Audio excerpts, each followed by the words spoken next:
सबसे पहले तो इसकी डेफिनेशन का आपको पता होना चाहिए, सिंपल हार्मोनिक मोशन। तो जी। यहाँ पे लिखा हुआ है any periodic back and forth motion produced by restoring force that is directly proportional to displacement and is in opposite direction. अच्छा, सबसे पहले बैक एंड फोर्थ मोशन क्या होती है, कोई आइडिया है आपको?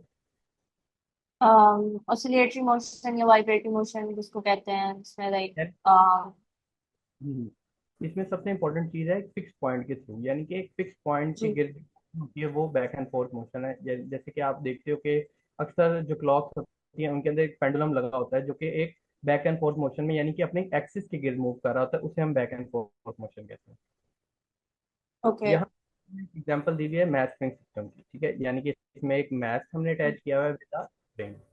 तो इसमें सबसे पहले हम पढ़ेंगे कि मैथ स्प्रिंग सिस्टम क्या है, यानी कि एक स्प्रिंग अटैच किया है मैथ के साथ, उसके बाद हम इसके ऊपर वर्किंग देखेंगे सिंपल हार्मोनिक मोशन की, कि इसके ऊपर सिंपल हार्मोनिक मोशन कैसे एप्लीकेबल होता है।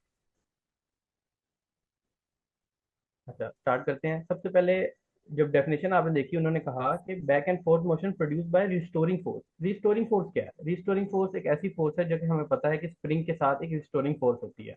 यानी कि स्प्रिंग बेसिकली इसी मैकेनिज्म पे वर्क करता है कि जब हम स्प्रिंग के ऊपर रिस्टोरिंग फोर्स लगाते हैं, स्प्रिंग क्या हो जाता है, स्ट्रेच हो जाता है। उसके बाद जब हम उस रिस्टोरिंग फोर्स को, यानी कि उस फोर्स को जब हम छोड़ते हैं, तो स्प्रिंग अपनी वापस ओरिजिनल शेप में आ जाता है, यानी कि अपनी ओरिजिनल हालत में आ यस। जाता है। इस फोर्स को हम क्या कहते हैं? Restoring force. कुछ कह रहे हैं आप? नहीं, कंटिन्यू। अच्छा, अब आप सबसे पहले यहाँ पे देखें कि हमने इसके ऊपर कैसे एप्लीकेबल करना है सिंपल हार्मोनिक मोशन। सबसे पहले मैं आपको ना ये केस समझा देता हूँ, उसके बाद आपको डेफिनेशन ऑटोमेटिकली समझ आ जाएगी।